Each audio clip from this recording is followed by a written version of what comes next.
The burning. Oh, it burns. It burns. Yeah. Oh my God, the burning. Oh, wait. That's another movie. That movie is a shit show. What you think you see, what you think you hear, that's what it's about. It's all theater of the mind. No, it's garbage. It's garbage. Mood and atmosphere. Now that I really like. That's what I'm looking for. That's what I want to see. Hey folks, how you doing? Dave McRae here. Sorry about that. That's a completely separate movie that's part of a trilogy, actually. The Burning, The Itching, and The Scratching. Now, I didn't like The Itching as much as I did The Burning, but The Scratching is a lot better than The Itching. Not quite as good as The Burning, but a hell of a lot better than The Itching. So if you have not checked out The Burning, The Itching, and The Scratching, check them out. You may like them. I'm joking. You know there's somebody right now going, Holy shit, that sounds like an amazing trilogy.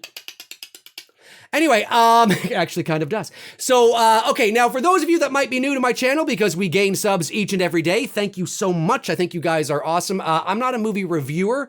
I don't do movie reviews on this channel. That's not what I do. But every now and then I do like to talk about a movie and give my thoughts in my own sort of Dave McRae kind of way. And that's what this video is. I want to give my thoughts on The Burning from 1981, an old school, low budget B horror slasher from that era. Now, if you have not seen The Burning and you are planning on seeing The Burning at some point, do not watch the rest of this video because I will be giving some spoilers. So you have been warned. So The Burning is one of those movies that, because it was a standalone film, one movie, didn't spawn a bunch of sequels. And there's reasons for that. It was not successful at all. I think it cost about $1 million, $1.5 million to make, although there's speculation that it might even be under that. But it didn't gross. I don't even think it grossed its production budget back. Now, distribution played a part in that, of course, but it didn't catch on like Friday the 13th did, let's say, which is a similar type of movie in terms of its setting. So it wasn't in the pop culture consciousness the way that, Friday the 13th was, and Halloween and Elm Street, because of all the sequels. But I did see The Burning years ago, probably when I was 10. So it's probably been about 30 years since I've seen it, 3 decades, because I'm 40. So, I mean, it's been a long time. So I watched it for the first time in nearly, or let's say 30 years, the other day. And I gotta say, I really liked it. And I remember liking it as a kid, but I was a little worried, like, I haven't seen this in a long time. How is this going to be? And I really liked it. And funny enough, it had nothing to do with the kills in the movie.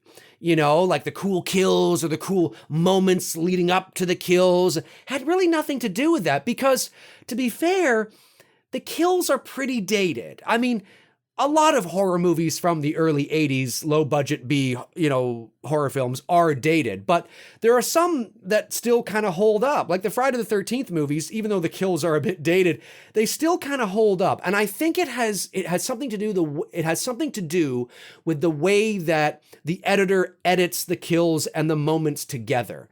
The Burning has that very cheesy sort of quick,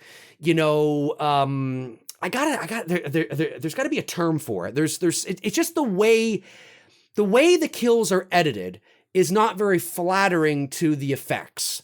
And the effects are done by Tom Savini, who, of course, as we know, is one of the greatest horror special effects artists in history. And it has nothing to, it's not that they look fake per se. I mean, they certainly are practical, so they do have that going for it. So you got to keep that in mind. But the editing and the way that it cuts and everything around it doesn't flatter the effects all that well. So that's a kind of a, but that's expected. I mean, it's a low budget horror movie from the early 80s.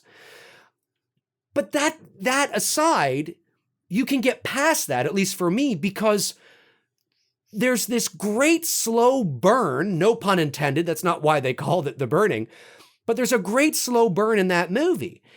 And because there's a slow burn, you get to spend a lot of time with these characters. Now, the characters are your typical archetypes in terms of the, the jock and the nerds and the, I mean, it's completely, horror campsite shit 101. But because the slow burn is there and they're not offing the characters one by one with any sort of regularity per se, you get to spend a lot of time with these characters, and there's a lot of room for the movie to breathe, which is really nice. At the same time, though, that's a bit of a catch-22, because at the same time, because there's some time to breathe and there's a slow sort of burn, there are certain moments where I think the pacing does suffer because of that. And I think there's scenes and moments that you could probably shave about, a minute off of here or there. One of those scenes is like at the end of the movie when Alfred is it Alfred or Alfred? I can't, Alfred. I think it's Alfred, right? Alfred? Let me see here. The Burning. He's played by Brian Backer, and he was Alfred, not Alfred. Okay, like, there's that scene with him at the end of the film where he's being chased by the guy, right, in the woods. And I know it's this sort of chase scene that I think they want to have, but it's uninteresting and boring, and we're just looking at him running around the woods aimlessly. Like, he just looks like he's not necessarily running from somebody. It looks like that he's off his meds because he's a bit of a simple kind of guy, right? It looks like he's off his meds and he's lost in the woods and he's hallucinating. Like, that's kind of what it looks like. And it was just way too long. And there were other moments like that throughout the movie where it's kind of like, they could have cut this here or there. But at the same time, you flip the coin over and you go, but I'm really glad that we do have this time with these characters because I'm actually really enjoying this. Jason Alexander from Seinfeld fame obviously is in the movie as well. He's got to be no more than like 23 or 4 years old. He's very young. And the killer, of course, I like the fact that we don't ever see the killer. And we just see through his POV. And there's a lot of moments where you think something's going to happen, but it doesn't. So they build sort of suspense, but they build misdirect through the suspense, but there's still a payoff because it's not like it's a jump scare and it doesn't go anywhere. You still feel, at least I do, satisfied with the end result of something that was building, even though it wasn't going where you expected it to go, if you know what I mean. And that's not easy to do. So there were a lot of moments like that, and it was really cool. Like I'm sitting there and I'm watching this going, this is not that bad. If the effects had been, I don't want to say better, if the editing around the effects had flattered the effects more and the killer more, if the killer had been more flattering, if the killer had been presented in a more flattering light, this movie might be, this might be on most people's, horror movie Rolodex every Halloween. Typical cheesy B-level acting, sure, but the acting's not that bad. There's certain characters you're like, okay, that was really kind of bad. And there's other characters where like, that was actually pretty good. In terms of like, I'm buying it.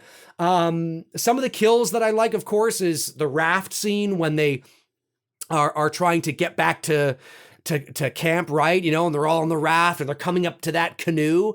And I thought, because I haven't seen it in years, I thought that in the canoe was going to be that girl, I forget her name now, because like I said, I've only seen it once in the last 3 decades.